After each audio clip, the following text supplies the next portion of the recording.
Okay, hopefully everything sounds good before I really start popping off. As always, I do a bit of a sound check to make sure that I'm actually coming through. So if any of you guys can verify that you can hear me, we'll just go ahead and start talking about a little bit of everything. Hey guys, hopefully you guys can hear me. So let me know if you guys can hear me, verify it. If you can hear me, we'll start talking some shit and we'll go from there.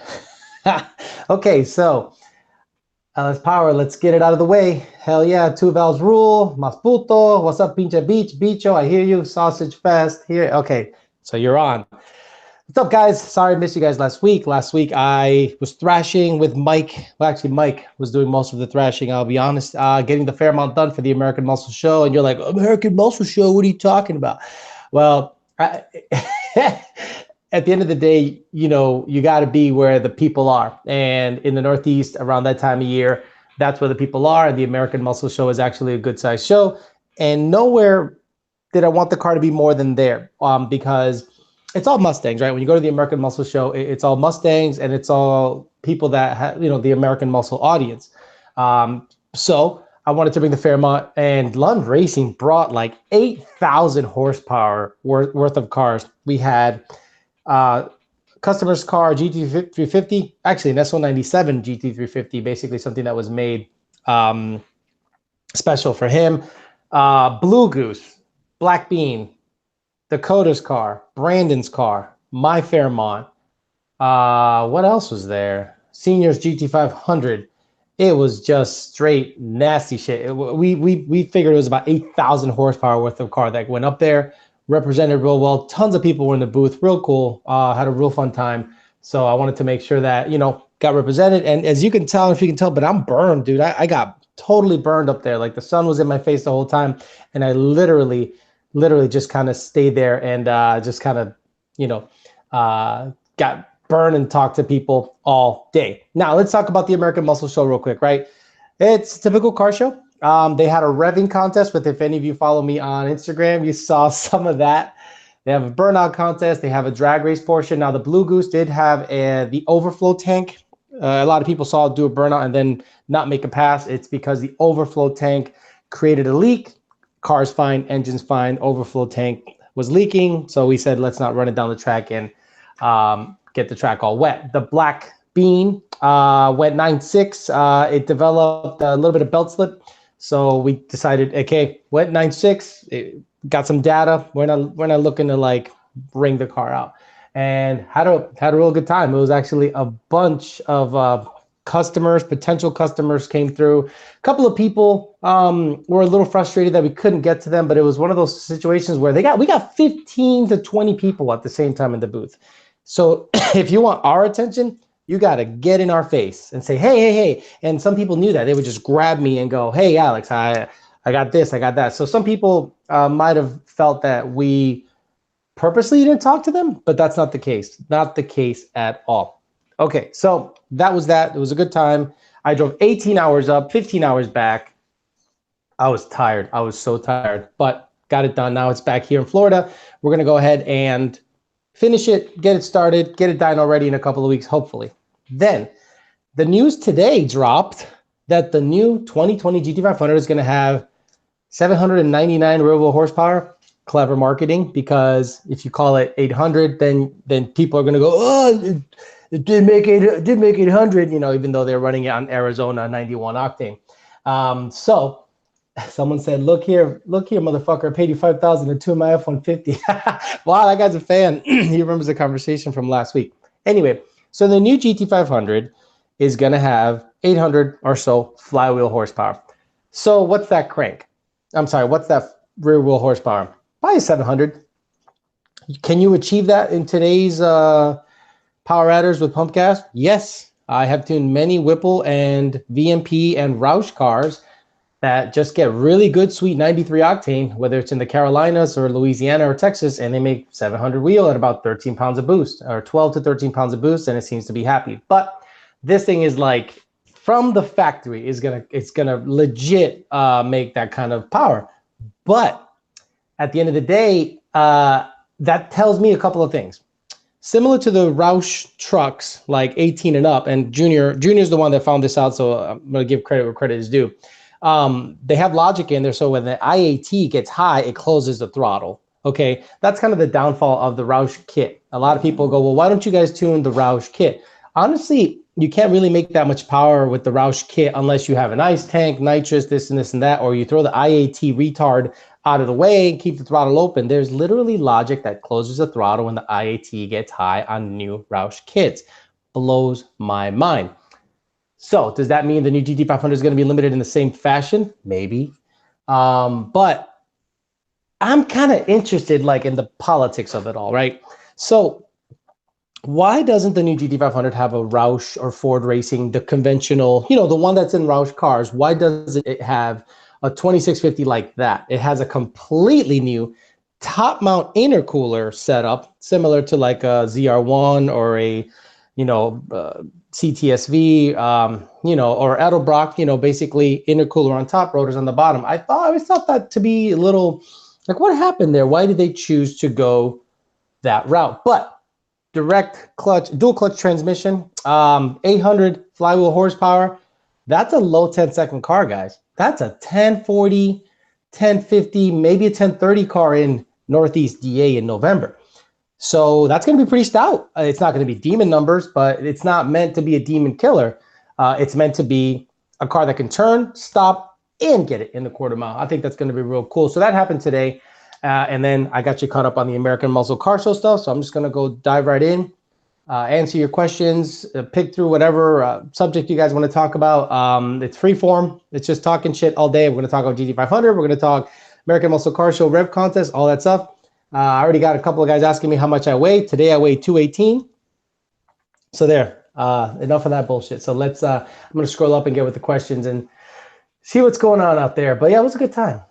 Peyton Pruitt says 2019 Bullet, aka a GT, says, what power adder should I do? So it's a 2019. So what are your options for anything 18 and up?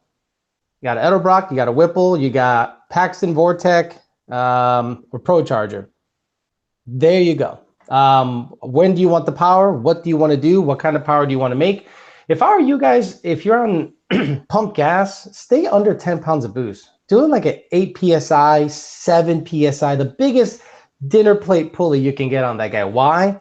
You got 12-to-1 compression, 93 octane is good enough, and we can shove more timing in it if you keep boost moderate. A lot of you guys go, oh, I have 12 pounds of boost on pump gas. On a 12-to-1 compression motor with 93 octane. Come on, do some thinking. So I would keep boost moderate, whatever power adder you're going to use. The Whipple kits make good power, so do the Edelbrock kits. But again, in my opinion, stay under 10 PSI on pump gas. Anything above that, you got to get good fuel in it. So Whipple Gen 3 or VMP Gen 3 for 15 to 17 Mustang GT. I have tuned both. Gosh, I'm sorry I forgot the guy's name, but I think it's Tim Verrett. Tim Verrett. I'm sorry if it's the wrong person, but Tim Verrett, I think, has a Gen 3 supercharged manual. And right off the rip, we made 704 on pumped gas on a 2015 or 15 to 17 manual Mustang on pumped gas.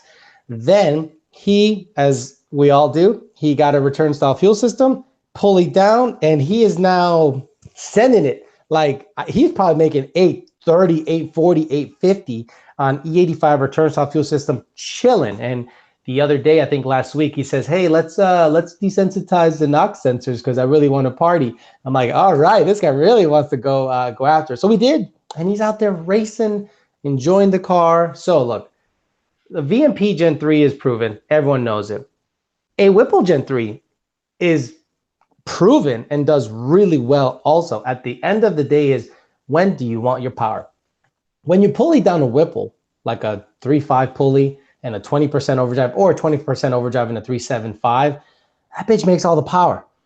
When the VMP Gen 3 79 millimeter pulley is like stupid, like dumb, stupid 800 plus power, and you still have a 75, a 72, a 69, or now they change their sizes. So you can go to 30, 29, 28, 26, like a GT500 sizes. So It's all about when you want the power. I think the TVS hits a little harder down low. I had a 69 upper, 15% lower on my red car. Nothing. To this day, nothing I've ever driven hit so hard down low. Oh gosh, people are paying. Let me get to you guys. I'm sorry. BMX bike review. No, that's actually a Matt Hoffman. So the story behind that bike, I went to Texas 2K 2 years ago with VMP, and we were sick and tired of just like walking around, and me, Joe, and Rebecca at the time, we went on Craigslist, and we said, can anyone bring a set of BMXs to Houston Motorsports, or what's it called, Royal Purple Raceway? And then some guy brought 5 or 4 of them down, and I chose the Matt Hoffman, and Joe chose something else. I think Rebecca had a pink one. It was real cool. And we rode bikes. It was cool. I love riding these bikes. I'm a kid at heart, and I love riding these bikes around, downtown West Palm. And I don't do any stupid shit because I'm too old to be doing stupid shit and break shit. So I just like riding it around. Nickel white, check out that 10. Yeah, legit. I don't know if you could see, but I'm like, look at that. It's stupid. I got burned bad. Real bad. Oh man, where did you get that shirt? Oh shit, I forgot the guy's name on Instagram. I'm so sorry. But he made this shirt, and he also made another shirt that says "Make America Fast Again." I'm really sorry, I don't know the guy's name. Hopefully he can chime in if he's on here. But you can get him through him. I'm really sorry, I wasn't prepared for that. I just said, let me just wear the shirt because it's the only clean one I have. The PSN is worth in Florida, huh? Well, when you're standing, Dusty, when you're standing out there for 6 hours, fuck yeah, it is. Nice chatting with you. At American Muscle, the Fairmont was badass. The 01 cab. Thanks a lot, brother. I had so many good conversations with so many people, so many good questions. A lot of you guys are very educated, and I'm not saying that in a facetious way. I'm saying I'm really proud that maybe you're learning something by watching me, or not other YouTubers, because all you're going to learn is, how pretty their car is. But, hopefully I'm teaching you guys something. You look Dominican now. Dominicans are, they are dark. They're darker than me. So yeah, I might look Dominican. Está chingona la bicicleta. Alfredo Herrera, he likes the bike. He thinks the bike's cool. It's like the lighting here sucks, but it's like a green color. I love that thing. BMX bike tricks for super chat. If I get on that thing and do something stupid, I'll kill myself. I don't got that much room in this room. Shit. What does YDBT stand for exactly? So YDBT, okay. YOLO douchebag tuning. That was like, when I started making my videos, I needed to make some kind of like, YOLO, and called himself YOLO and whatever, and then he's a douchebag. So it was funny because the character kind of just took on life on its own, and I just one day said, YOLO douchebag tuning. And I took the font from ESPN, the ESPN font, and it just stuck. Y'all going to the NMRA Bowling Green, nickel white? I don't know if we're going to go in a company capacity, but I'd love to go. I'd love to go just to run, just have fun. It was cool shaking your hand and talking to you for a few minutes at Cars and Coffee last Sunday, sir. Nathan Gamboa. Are you the guy, Nathan, or Nathan?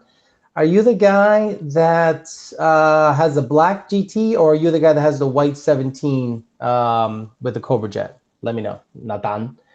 Peyton Pruitt just sent me money for no reason. Thank you very much. Oh my God, some Arabic here. Holy shit, there's fingers and apples and lollipops. There's fingers, burgers, apples, and lollipops. Are we getting attacked? I don't know what this means. Oh my God. Oh my God, there's fruit, there's everything. We're dead. Okay. Ryan Dillon. Oh, Ryan Dillon, what's up, brother? Ryan Dillon, I sold him my spot at Texas 2K because I could not make it because I had nothing to bring.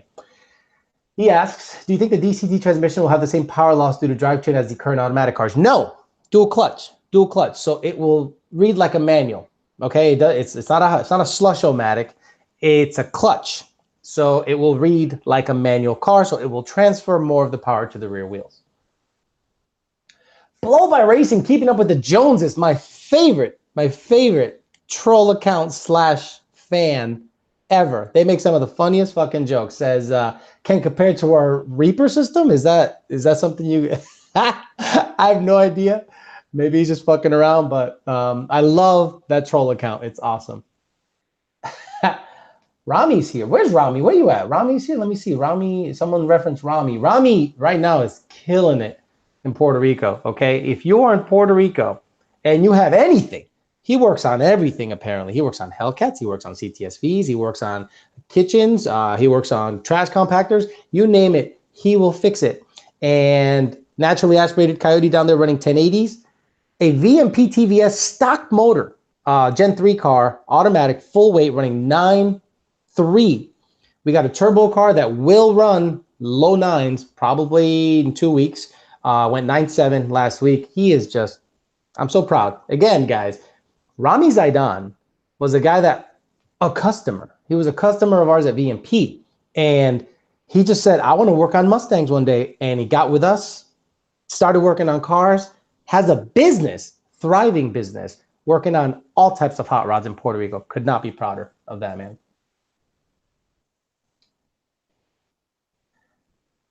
GT500 still an auto. It's a dual clutch transmission. In essence, think of it as a Porsche. You know, you can put it in drive and it'll automatically shift. But the difference is, instead of having wet clutches, you know, a bunch of little wet clutches, it has 2 big dry clutches that are applied hydraulically, quickly, like super quick. Jason Ventamilla says, the dude in blue is so much smarter than this tool, yet he's watching my channel. YDBT sticker, please. I don't have any YDBT stickers because the moment I start offering things, I have to then support. So again, I am working on the backside to put that out there so that you can order from a website, it gets shipped, blah, blah, blah. But I cannot put any time towards that right now. I'm just insanely busy, but I'll try.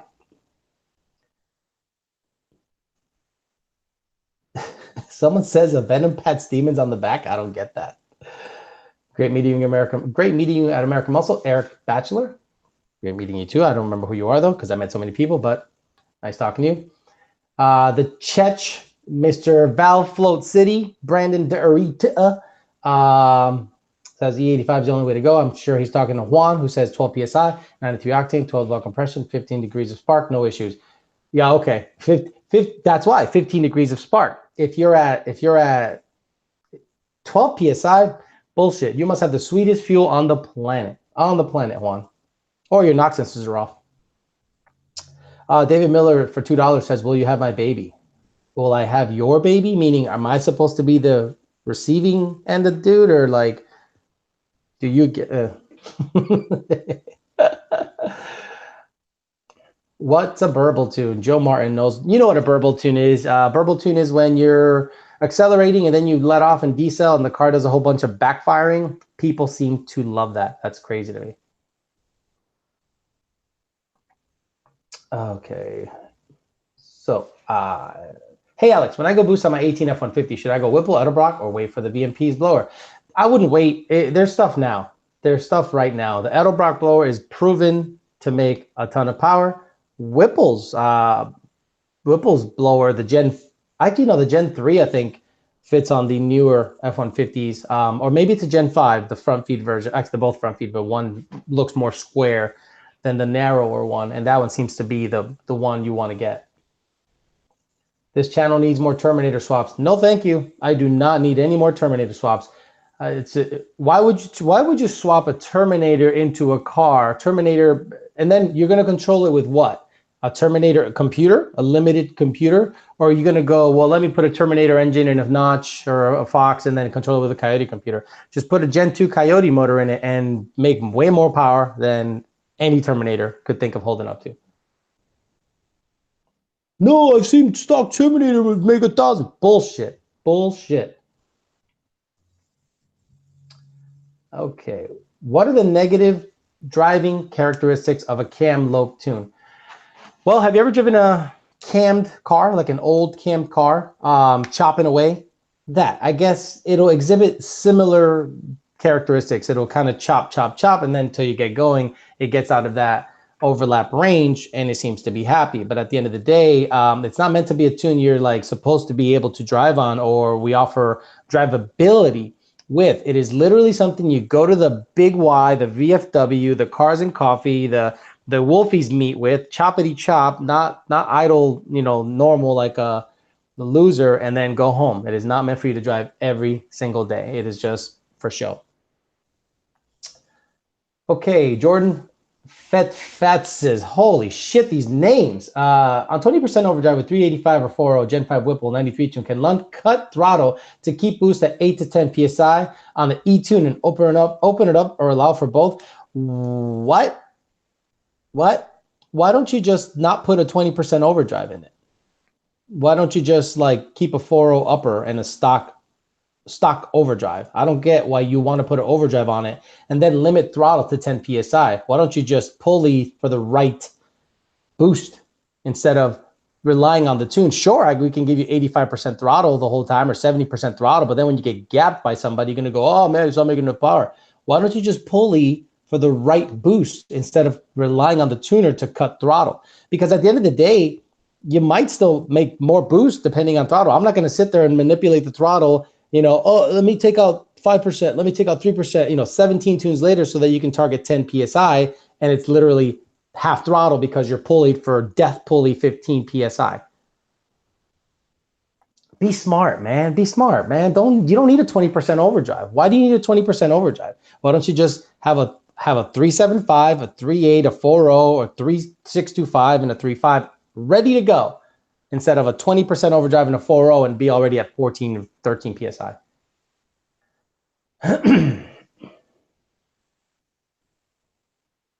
Hey, Alex, is there a specific drive cycle for the 15 to 17 GT? I'm having trouble getting monitors to set. Hey, Mustang Madness, email your tuner. If it's us, email us, and we'll see if there's anything we overlook. But Ford has a specific drive cycle. If you go to the Ford website or just Google Ford drive cycle, there's a specific drive cycle as to how to set monitors. But before you do that, get with whoever's tuning it. Not here. Get with whoever's tuning it. Hit them up in the ticket. They'll be able to take care of you.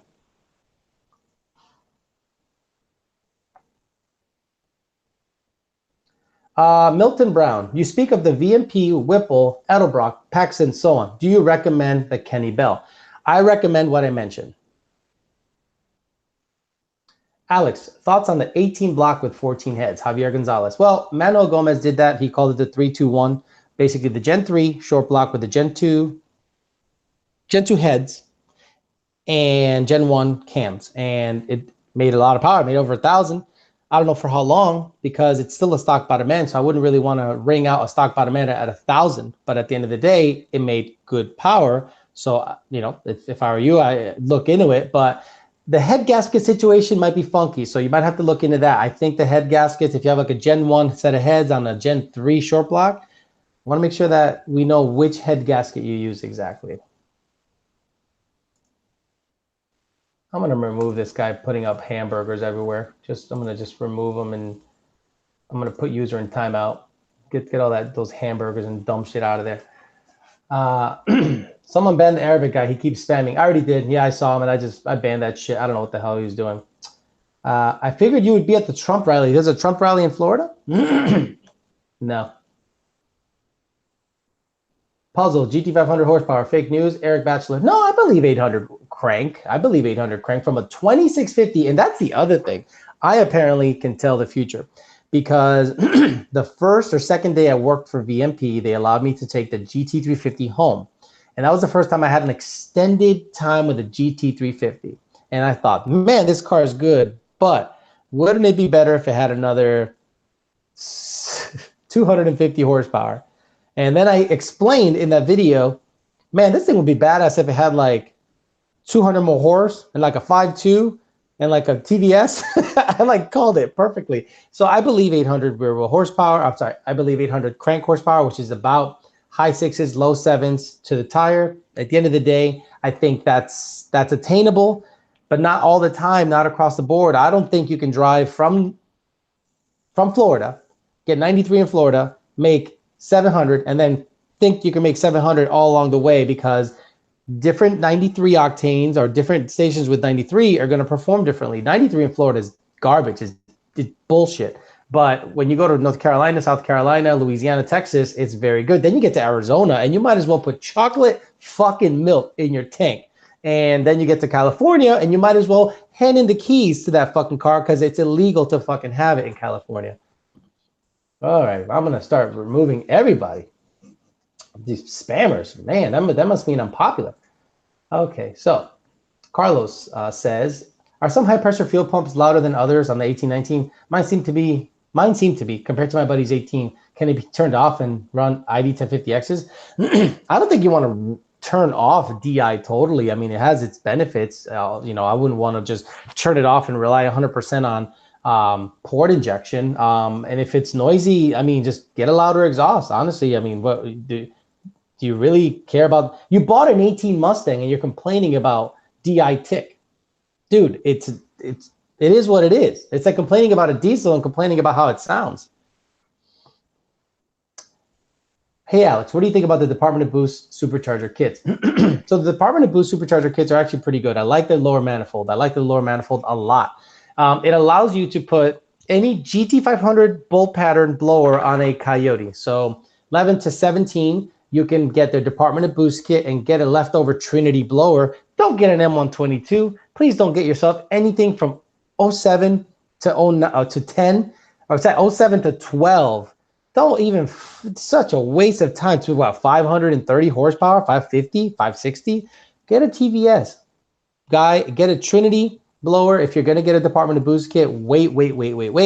Or get a VMP version that bolts right onto it. Roush does not make a blower that fits the Department of Boost kits because every Roush blower is Coyote bolt pattern. The Department of Boost kits are all GT500 bolt pattern.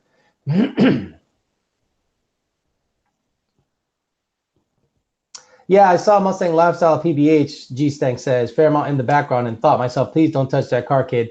I was there, and I made sure they weren't anywhere near my shit. I didn't want that crew anywhere near my shit. And I made sure I put off that stank that said,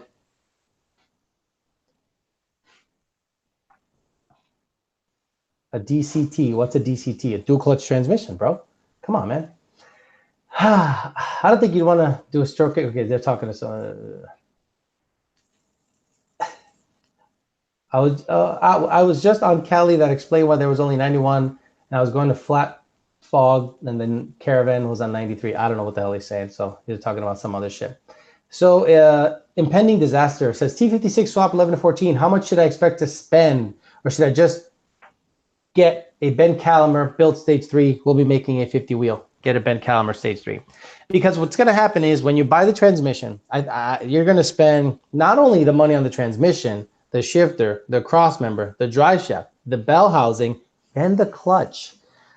You get a Ben Calamer stage 3, you can reuse all your shit, your shifter, your drive shaft, your clutch, everything. All you're going to spend money on is the transmission, and it will hold about the same power.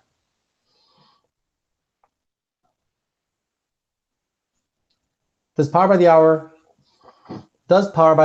have an OBD2? Does the Power by the Hour harness have an OBD2 port? What? Yeah. Yes, it's a complete control pack. You buy it, they sell you everything. So Power by the Hour sells a Gen 1 automatic control pack. Ford Racing does not. Ford Racing didn't even offer it. Ford Racing only offers a Gen 1 manual control pack. Gen 1 meaning Copperhead computer. The newest is a TC 280, 290, I forget. And before that is a Spanish Oak, like 3 valves and old GT500s. But yeah, the GT5 Power by the Hour makes a automatic swap, harness that has everything. It's labeled and everything. It's got the computer with a stock tune in it. Just bolt it in, put the leads where they need to go, and start your car. If you want an aftermarket tune on top of that, your tuner needs to know that they have to turn off PATS, the passive anti-theft system. So in the tune where it says PATS disable switch, the number 1 disables it. So if it's a disable switch, you put it on 1, there you go. Oh man, I'm getting spam like a mother. Hide user from channel. Okay, so Miss Super Check question: what is the highest mileage Coyote you've known of, Mustang or F-150? Well, I drove the truck I drove to the American Muscle Show at 140,000 miles, and it towed my Fairmont all the way up there, and it was badass. It had no issues. Christian's F-150, it's a 2011 F-150 Coyote. Dude, 140,000 miles, it straight got it. It towed really well. It was going 80 to 85 the whole time, and it averaged 12 miles a gallon from Florida to Pennsylvania and back. Still pretty badass. But I don't know any Coyotes in the 200,000 mile range yet. Favorite car freshener, Joe Martin. I don't use car freshener. My car doesn't stink. Joe Bascour says, I'm planning to do a 6R80 swap with my Lightning. Oh my God, how are you going to control it? How are you going to control it? Before I even go any further, Joe, how are you planning on controlling the shifting characteristics of a 6R80 in a Lightning? So he's saying, how much can is there a good or better year to get, and how much power torque can the stock 6R80 handle? Stock 6R80s have been into the 8s, and they've handled 800, close to 1,000 river horsepower, but it won't do it long. It just won't do it long. The intermediate shaft and forward, all this stuff. But forget that, dude. How are you planning to control the shifts on a 6R80 in a Lightning? Let's talk. No aftermarket controller, in my opinion, is trustworthy when it comes to controlling a 6R80. A 6R80 is very intricate. If you guys have ever seen the tune in a 6R80, there's a bunch of stuff. There's torque converter control, lockup, incoming, outgoing pressures, clutch fill time. There's so many things that need to happen for you to make sure that the transmission's running well. If you just want the transmission to go 1, 2, 3, 4, 5, 6, it'll do it with an aftermarket controller. But what about the shift pressure? What about the oncoming? What about the offgoing? What about the clutch fill time? What about all those little nuances that are in the stock computer that are not in an aftermarket controller? Because trust me, a little blue box is not going to be able to control everything as good as a stock computer. So, and what's the best thing to shift or to control a 6R80? The stock computer. So then you have to say, how can I make the stock computer run the Lightning engine and transmission? The computer can't run the transmission on its own unless it's running the engine, because there's pedal references to a bunch of things. Do your thinking, okay? No 6R80 is going to be controlled as good than with a stock Ford computer, period. Robert Plastic says, nice meeting you on Saturday. Thank you for your guidance and learning how to tune. Oh, Robert, so guy asked me, Alex, I really want to get into tuning. Like, how do I get into tuning? And I was really honest with him. I said, look, in my opinion, the tuning schools are probably okay, but at the end of the day, you're going to learn more with somebody that tunes for a living. Okay, so you'll be able to actually learn a lot more from somebody that actually tunes for a living. So that's, befriending a tuner is the best way. And then comes the fucked up part. Well, Alex, do you want to teach me to tune? Well, no offense. I am not a teacher. I am not good at teaching, and I don't have the time to teach anyone. The best way to learn is to absorb it while someone is doing it. And that's the way I did it. Okay, so YOLO full bolt-ons. What's wrong with Mustang? G Unit Silk City. What's wrong with Mustang Lifestyle? He seems okay. Yeah, no. That's all I'm gonna say.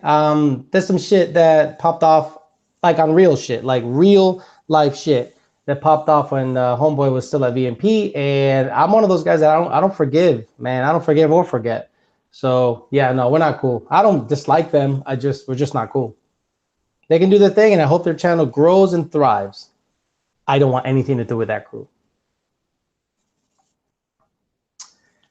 Okay, so YOLO full bolt-on. What's better, a Fox body or Coyote swap full bolt-on 2019 GT?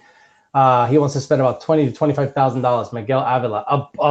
A stock GT. I'm sorry, an F-150 motor in a Fox body can go low 11s. So if you can swing a Coyote swap Fox body, it's going to be way quicker than the 19. Why? Because it's freaking light. It's absolutely lighter. Oh my God, the spammers, dude. Spammers. Report. Get them out of there. Unwanted content or spam. There you go. Get them out of there. Okay. I love how they tell me, hey, you've reported them. Just get them out of there. Okay, so. Did you see Xander give you props on his tune comparison video? No. And that's another one I don't want anything to do with. I don't want anything to do with most Mustang channels, honestly. I'm just like sick of that whole shit, that whole like clickbait, dumb shit. I'm just sick of it. I don't want nothing to do with it. Nothing at all. Elephants never forget. Exactly. I have a memory like an elephant. I never forget what someone said. I never forget what they've done. And you know, fuck that. I'm one of those guys that holds grudges. Fuck yeah, forever. Like, fuck you for life if you fuck me over ever. No, lightnings are outdated. Coyote 6 already swapped the thing and call it done. You're right. Jet Joey, you're right. Lightning, I don't know why you would ever want a 6 already swap a lightning with that piece of shit engine in it. Get a glide. Full bolt on, Fox body, all day Fox, full bolt on Fox. Everyone's saying Fox. Everyone agrees. Can you explain the 321 Coyote? A certain 3-letter company saying it doesn't work, Beach. What do you mean? I mean, what do you mean? Manuel Gomez did it twice. He did it twice. He put a Gen 3 short block with Gen 2 cylinder heads with a Gen 1 cam set, and it worked. It's just about the head gasket. The head gasket is the one that you have to kind of look out for.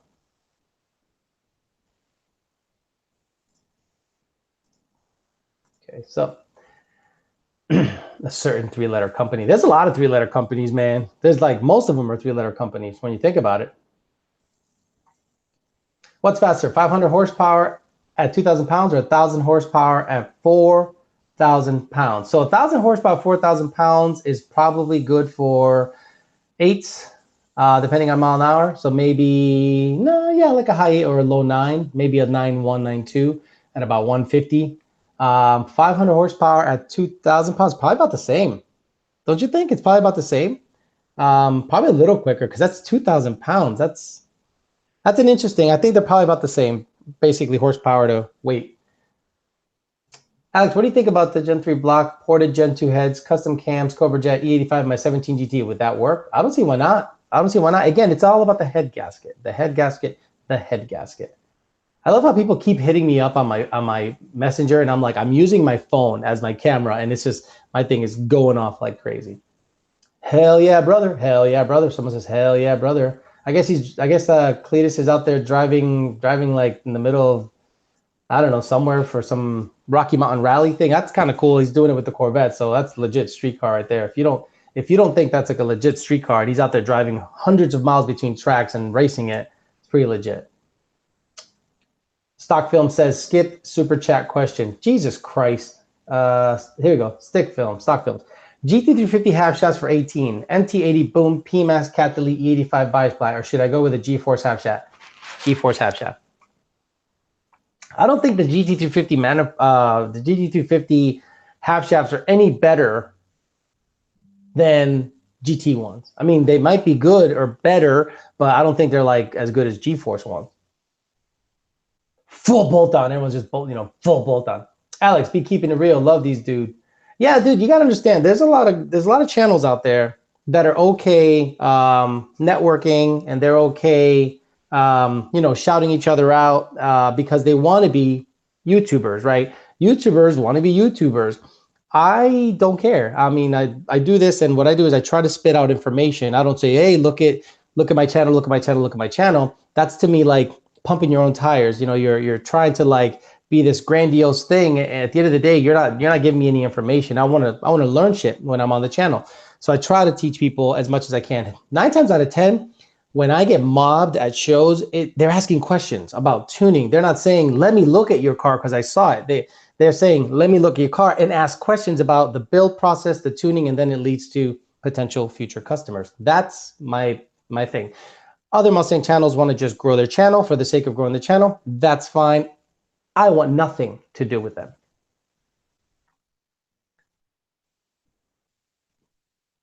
17 Roush Sam says, you have my 17 Roush moving out.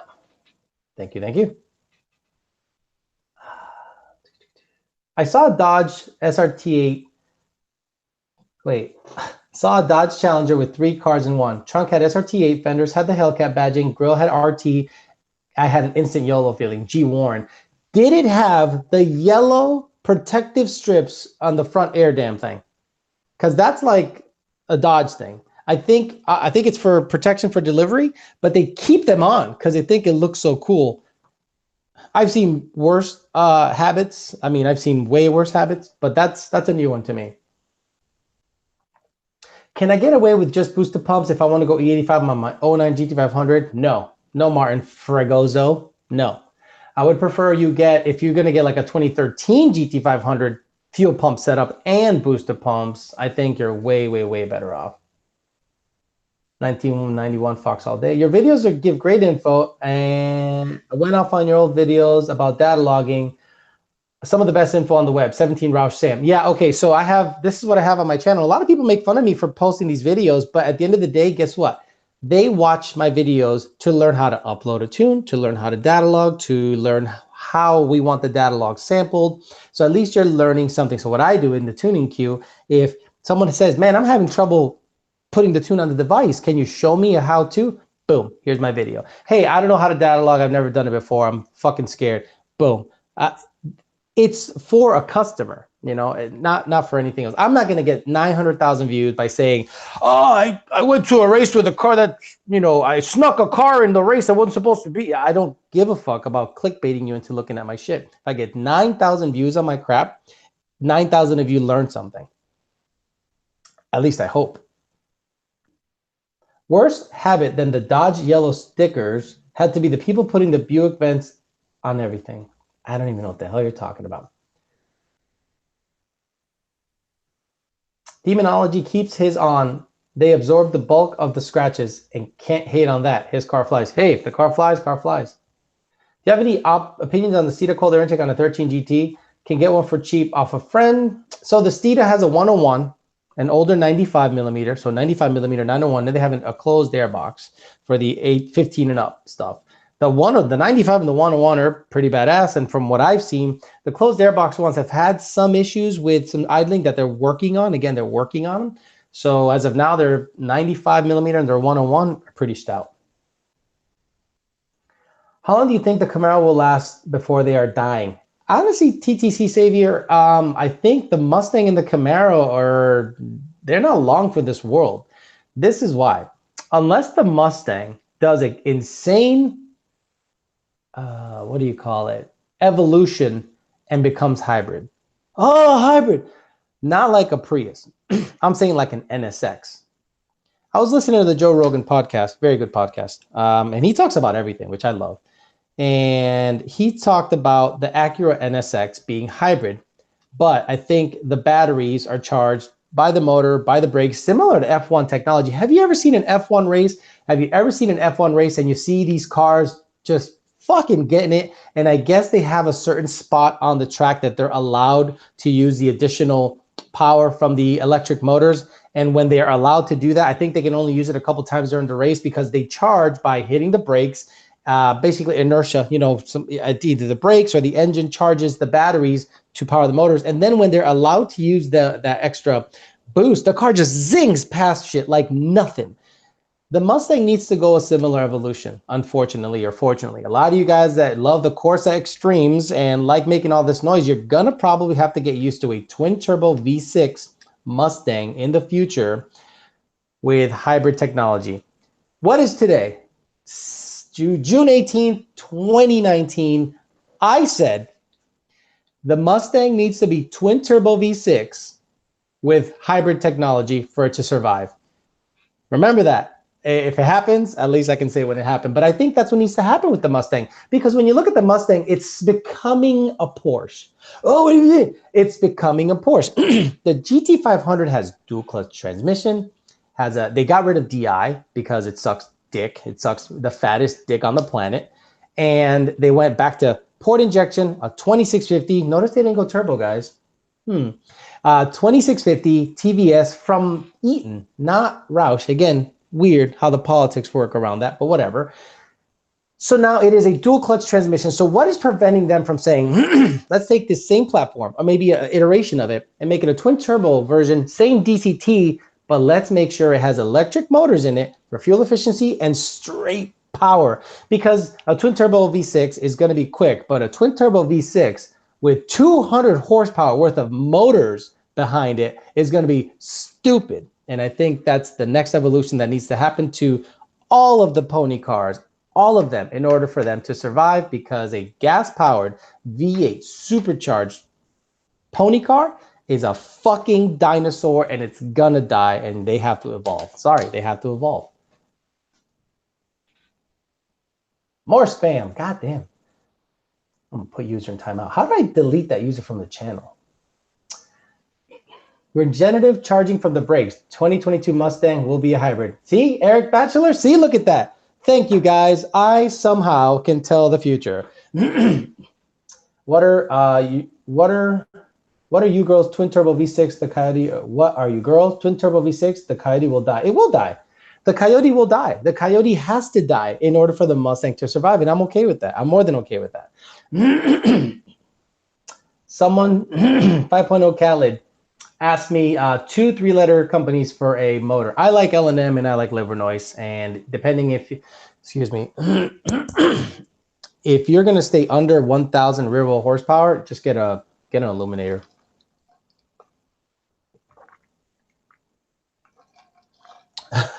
Some of the comments I can't even repeat. Alex, I just purchased a London Engage from an 18 GT and plan on running 85 as much as possible. Is there any drawback to running 85 all the time as far as having reliability issues? Full auto GT? No. My 15 is on the 85 full time. My 19 is on the 85 full time, and my Fairmont will be on the 85 full time. Hey, are carbon fiber clutches worth it in the differential or just straight to a Detroit locker? I go to a Detroit locker. Jeff Smallwood answered the question. There it is. I didn't want to say it because for obvious reasons, I can't say anything negative. That's the other thing that YouTubers need to learn how to do. If you got something negative to say about something, don't say it at all. Didn't your mom ever teach you, like, if you don't got anything nice to say, don't say it at all? So that's kind of what when people ask me certain questions about companies or something like that, I take the high road. Sorry, I got a little frog or something in my throat. That will be the future of LMP1 racing, Raul Meza. Cobra Jet intake setup, 93 tune gains, worth it or stock headers? What the fuck question is that? Cobra Jet intake setup, 93 tune gains, worth it on stock headers? I don't even know what you said. I read it twice and I don't get it. What's your opinion on the intercooled air-to-water intake manifolds like the MMR Plasma Man Holly Sniper for a big centrifugal car? Hold on for a sec. So, Terry Beefcake Reeves has air-to-air in his car, but it is a massive air-to-air. So if you have a big boy ProCharger, big boy Vortec, big boy anything, air-to-water is going to probably help you out, especially if it's located on top of the motor, similar to like the Minion has. I think the Minion, the most badass stick shift Mustang on the planet, it's I think a 94 to 90, what body style is that? 94 to 98 body style. That car is a badass motherfucker. I think that's what he has. He has an air-to-water on the top and cools the air charge right before it gets into the engine. So it's badass shit. So if I was going to do it, that's the way I would do it. Plasma Man, MMR, whoever the hell you want to use. If you can intercool it right close to the engine, like PD blowers are, I think that's a great idea. Ford signed this man. Wings 5288. I have a lot. 65-288. I have a lot of ideas. Look, you got to understand. When it comes to marketing, I think Ford does not do a good job. Ford, I think, is stuck in the old ways of marketing. Okay, Ford. I love Ford. I'm a Ford diehard. But when they fuck up, I'll call them out. This GT500 is wonderful. You know where they fucked up the most, and I know you guys are going to say I'm fucking crazy. They didn't offer a true manual. Oh, Alex, you're crazy. Ha, DCT. Ha, they should have offered a 10-speed. Ha, they should have offered a TR6070 a 7-speed manual option. Why? Because it's fucking fun. All right, you can do some slide jobs. You can do cool shit. I'm not saying you can't do cool shit with do dual clutch. Stop that shit right now before you're saying, oh, you're a fucking asshole for saying that. I love the idea of a dual clutch transmission. It is badass.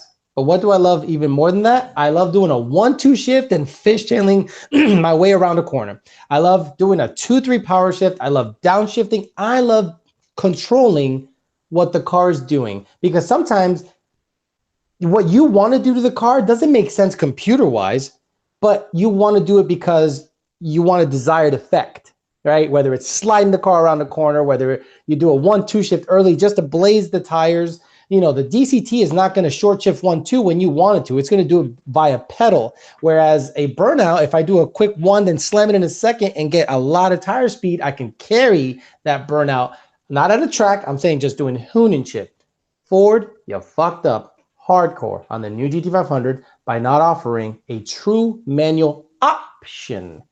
Now, why didn't they do that? They'd probably blow it up. They probably absolute blow. What transmission is going to hold up to 800, okay? 800 flywheel horsepower. What manual transmission is going to hold up to that? A TR6060? Maybe. But then, you know what GT500's owners are more than anything? Bad drivers. So you're going to have warranty shit up the ass and everything. So they just said, you know what?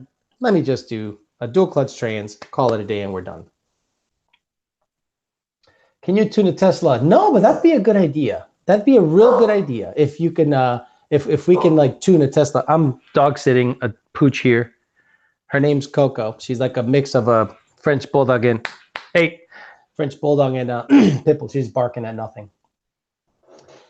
Manual rule. You control the car. You become part of the car. Exactly. I don't want to get in the car, poor boy, and go, floor it and it spins, right? And then I want to be able to just clutch in and go back, grab another gear and ride that second out. Maybe tap the limiter, bam, slam it in third. Nope. The dual clutch transmission is going to go ba, ba, ba, and I'm going to be sideways into a ditch.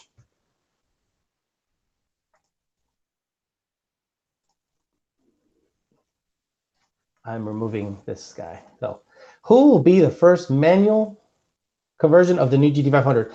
I don't know. Someone said T56. Yeah, I think so. Look, I'd rather buy a GT350 and put a supercharger on it than a new GT500. Sounds stupid, right? Right? Sounds real stupid? No. Drive a supercharged GT350 on the 85. That thing needs a T56 though, and a badass clutch. But man, it gets it. On 11 and 12 PSI, it makes 800 wheel, and it gets it.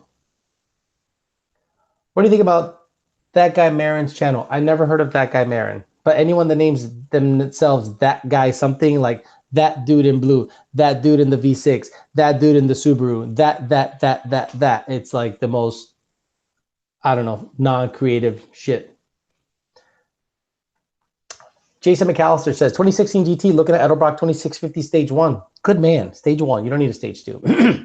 Is stock manifold and cats okay? Want to keep the car daily 93 around 600 wheel? Yes. Yes. Just make sure you tell your tuner I'm looking to keep the cats. We got to keep everything happy. Make sure the cat over 10 protection is enabled, all that stuff. And you will be thrilled at a 600 wheel daily driven car on 93 pump gas. A lot of people get crazy. They get a car, oh, I made 650, but the internet said I should be making 700 with these mods. So then they go to another tuner. That other tuner bumps up the spark, blows it up, convinces you to build the motor, build the trans. All of a sudden you have $20,000 into a car that you never wanted it to get to this point. You said, what the fuck just happened? There goes my life savings. I just wanted a 600 wheel car. So when you go back to driving a 600 wheel car that you can just daily every day and you don't have to be the fastest guy around, you're going to go, this is all right. So that's what I'm going to do with the white car. I'm going to put a Vortec on it at 8 PSI, pump gas, and just chill the fuck out. That's why I have the Fairmont if I want to do any dumb shit.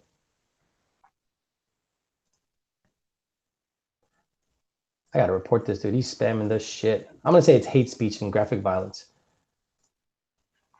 Alex, what is your opinion on standalone flex fuel systems? Standalone flex fuel systems Like Fuel Dynamics Pro Flex Commander, are you familiar? Standalone flex fuel for Mustangs, I don't think there are. I mean, look, I know there's some for Chevy guys that have a flex fuel sensor and they can use certain software to, manipulate the timing and spark based on the available tested ethanol with the flex fuel sensor. I get that. But I'm a Mustang guy, and the flex fuel logic is already in Coyote Mustangs 11 and up, similar to F-150s. So we piggyback off of that. And at the end of the day, flex fuel to me is more for convenience. I'm not looking to make power on flex fuel. Now, there is a way of getting power out of it, right? You get an actual flex fuel sensor. It'll sample how much ethanol is in it, and then you'll make more power based on that. But at the end of the day, I'm not one of those guys that relies on that.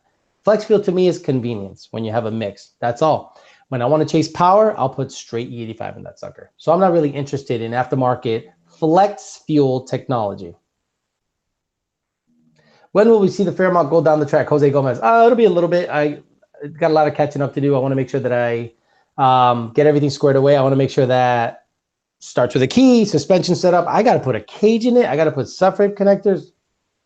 And I want to be able to drive it on the street.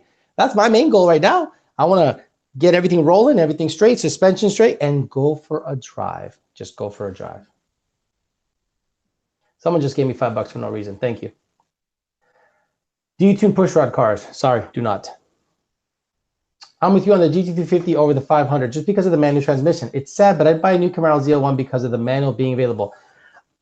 What's the new badass Camaro? Is it the Z20? Is it the Z20? Let me look. Okay, before I talk out of turn, let me look it up. I'll Google that shit. It's not the Z28. Is it Z28 Camaro?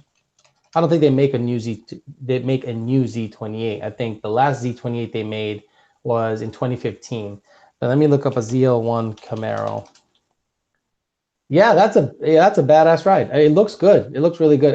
Yeah, if you're gonna make 600, 700, 800 wheel, I get it, because not everybody is gonna buy a GT500 with dual clutch transmission. We are Lund Racing. I would buy it for the tuning aspect. But at the end of the day, how many people are gonna buy this car? Now, it's cool for notoriety and to say you're the first, right? First to tune it, first to go nines, first to go whatever, first to make 1,000 wheel. Those are going to be awesome thresholds to get to. But how many of these cars are going to sell? To this day, in the tuning queue, manuals outnumber autos, I think 2-1 by far. So maybe Ford made more manuals. I get it. But in terms of tuning, I mean, they seem to be still prevalent and more fun. I drive my red car all the time. Actually, I drove it today. I was bored. Then I hop in the 19 and I'm like, damn, this little bitch gets it. I can do cool shit with it that you wouldn't normally do and you cannot do in an automatic. JLI, oh my God, fuck this name. Depending on your bottom end, bro, 8 to 850 max safe horsepower on stock bottom end. Gen 2 bottom end. Yeah, Gen 2 bottom end. 800 is safe is relative. Your car can kick a rod at 500 wheel. Not like easily, but it can. Theoretically, it can. But if you're on the 85 and you're on good tuning and it's semi-conservative, 800 wheel, should be able to live for a very long time. Drag race question. Can you make a drag-only tune that when you shift in a drive at the lights, it goes to 1400 RPM?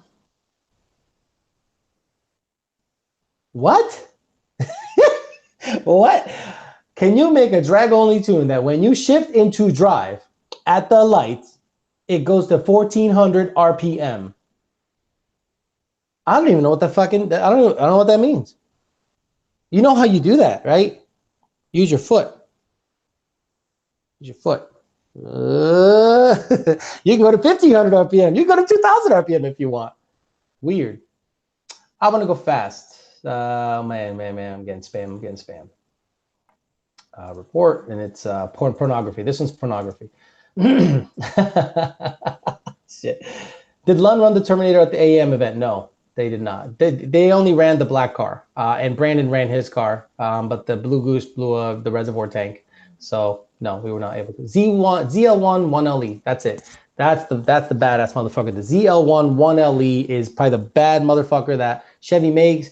And you can still shift it. So you're going to start seeing a lot of guys consider that car over the GT500 for the sheer reason that it has a manual transmission. Now, I know a lot of 6R80 nut riders, they ride the 6R80's nuts so hard that their ass is chafed, are going to say, oh, you're stupid. It's quicker. It's quicker in the quarter mile. It's quicker in the quarter mile. Motherfucker, we're not always racing in the quarter mile, okay? We like to do hoon shit on the street, on the way to Publix, on the way to work.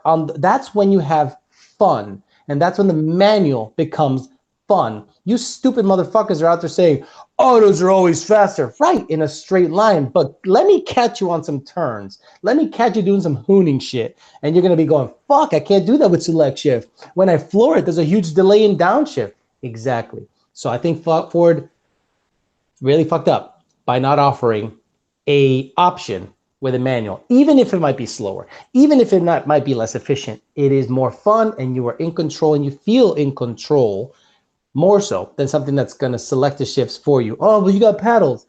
Not really.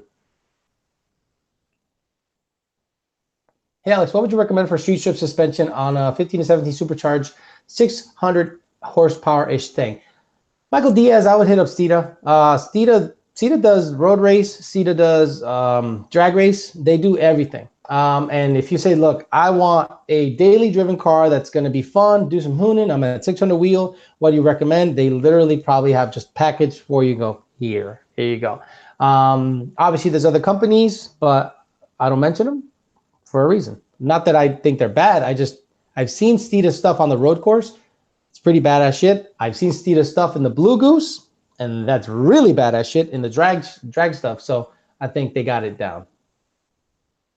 I just got my tune finalized from Lund, Loving Life, RS3 for me. Blown 16 GT, looking to make more power with my Roush Base 2 2016. Should I keep the Roush TVS or swap to another blower? Keep the Roush TVS. The Roush TVS with a 69mm pulley can make 810 rear-wheel horsepower, enough to blow your shit up. There is no reason to upgrade the blower. What do you mean, Alex? Why don't you get this blower or that blower? I don't work for any supercharger company right now. I can tell you the truth that the 2.3 Roush TVS can make 800 wheel on E85. So you don't need another blower. Alex, I have a 2015 Mustang manual full bolt-on E85, and I ran a 12.6 at 112. That sucks. On street tires, if I get a drag radiator, would I be able to run 11? If 112 tells me you're not making any power, dude. I went 115 in an auto. So if you have a manual, I don't know if it's a manual. It didn't say if it's a manual. It just said full bolt-on in E85. E85, and it went 12.6 at 112. Something's wrong. Either you have the highest IATs on the planet, or your 60-foot was 3.5. So I'd have to look at your time slip. Any big performance or tuning differences in E70 and E85 for boosted applications? No good on E85 around. No good E85 around. If you can consistently get E70 in the car, yes, there's tuning benefits. There's performance benefits. But if you get E85 one day and E70 the next, and E85 and E90 and E60, not interested in that bullshit. If you can consistently get me E70, should be able to help you out. Boy, the spamming today is pretty baller. So, someone said no UPR, poor boy. Road race stuff, I haven't seen them really hit the road race stuff. They do very good drag race stuff, especially Fox Body. This gentleman, I think, had a S550. Thank you. You're awesome. Keep up the info. Michael Diaz. Thank you, Michael. Appreciate that. Someone define full bolt-ons. Jeff Smallwood. Ooh, that name, though. Jeff. So, Jeff Smallwood. Full bolt-on, in my opinion, means this. Cobra Jet intake or some kind of aftermarket intake manifold. E85, injectors, headers, and aftermarket cold air. Clutch, shifter, everything you can physically bolt on before boost. That's what full bolt-on generally means.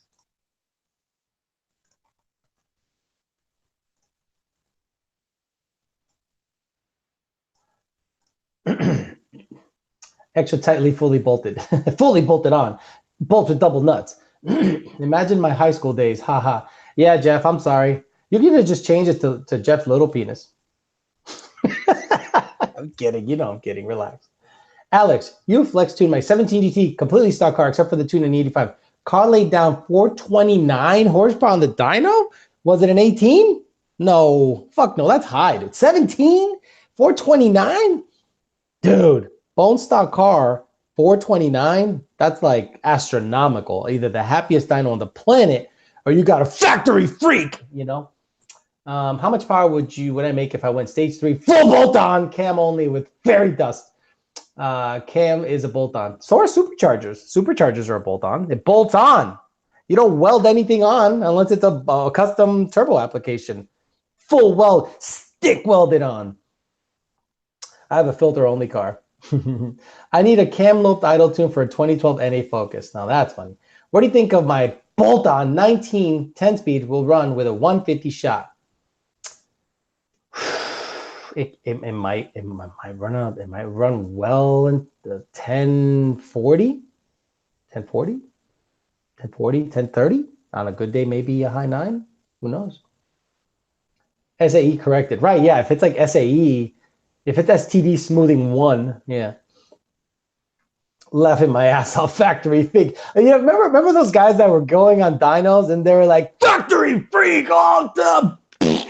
And it's just like, dude, relax. The dyno's fucked. You know, it's the smoothing factor shit. Someone was breathing on the probe.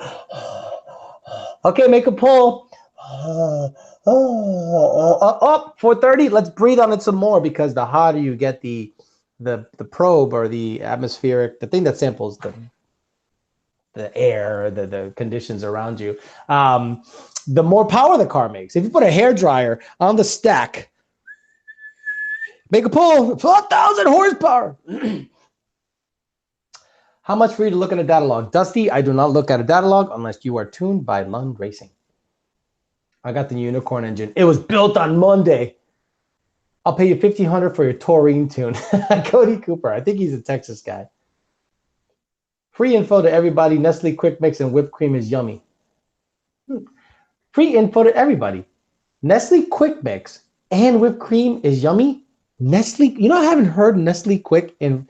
Now, for those of you that weren't raised in the ghetto, Nestle Quick is a powdered chocolate mix that you mix with your milk for the non-lactose intolerant people.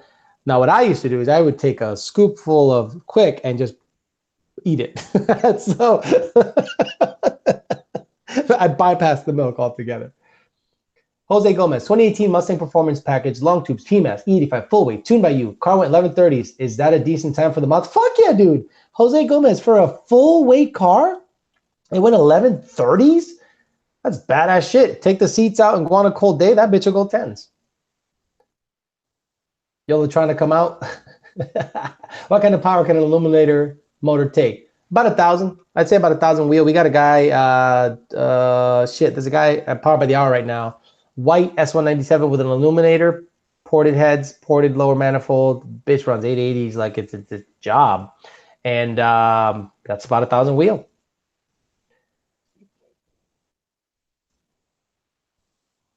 He says the YOLO's coming out. That means I'm tired. Because I'm like starting to get a little delirious. Best custom cams for Caddy. Custom cams. Okay.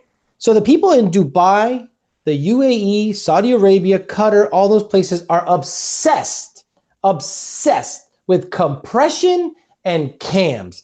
Compression, cams, which ones are the best? And I'm just like, dude, everyone in the United States is using off-the-shelf fucking parts. They grab a set of comp stage 2s, an illuminator, an off-the-shelf turbo kit, get a Lund tune, 8s.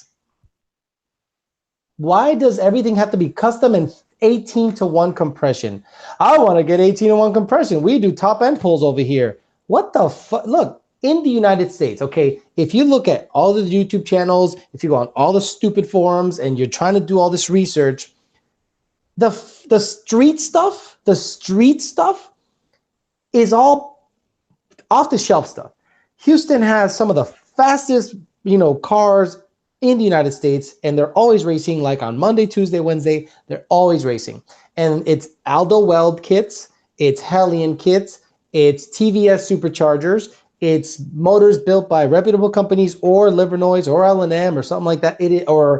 There's, I think, a new company down in Houston building Coyote motors now, which is pretty badass. I'll give them a shout once I learn who the fuck they are. But it is all off-the-shelf shit. And then everyone starts going, I need custom cams, custom grinds, custom this. Off the fucking shelf. The only time you need to go custom is when you're building badass race car shit, like badass race car shit, and get ready to drop 30K on a motor. Get ready to drop a bunch of money on chassis. Don't be coming like, oh, I'm going to need some custom cams, and these cams will make 40 more than the off-the-shelf shit. No. If you're looking and doing a lot of research, in the United States, 90% of it is off-the-shelf shit.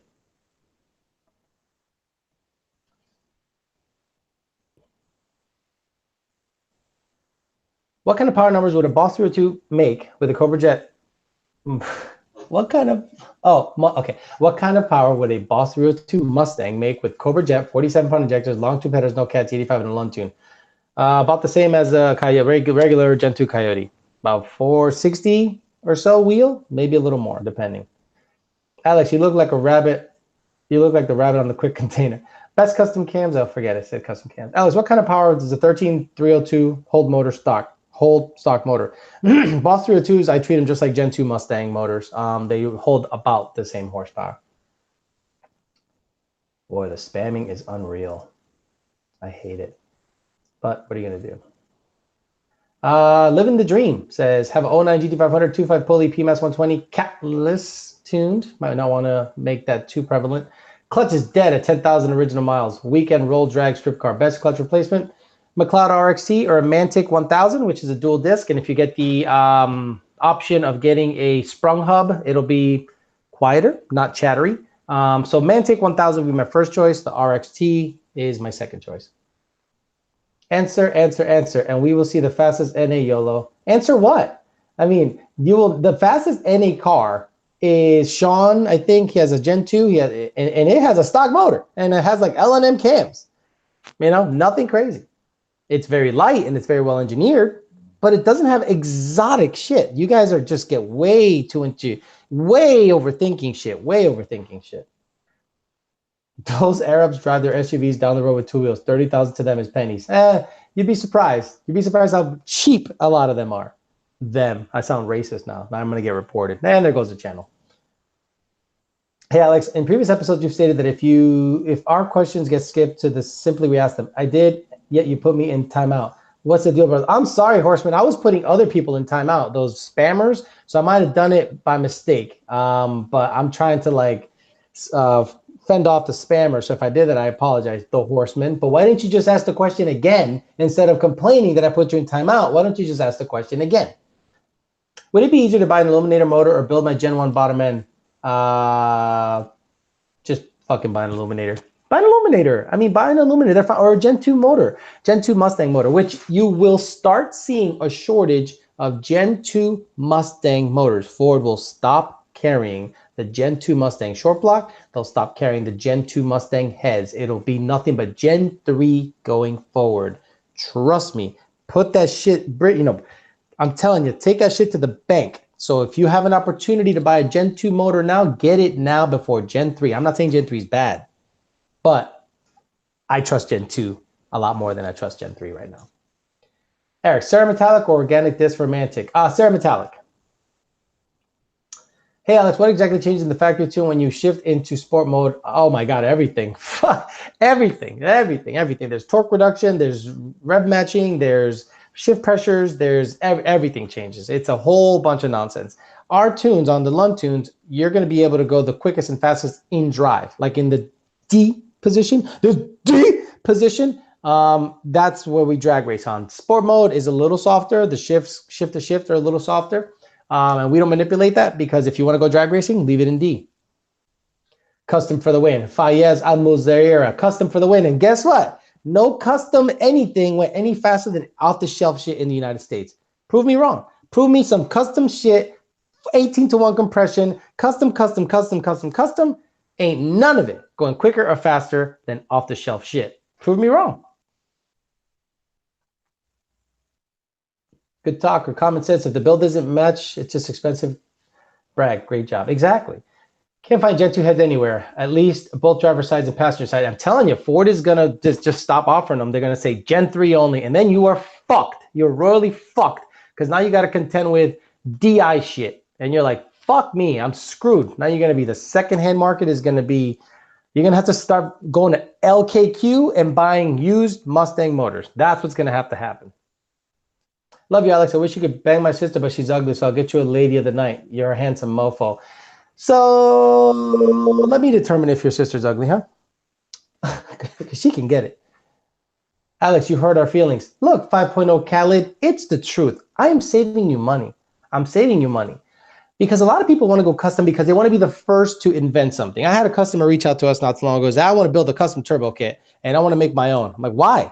Why? There's Hellion, Aldo Weld, On3, Fluid, Armageddon.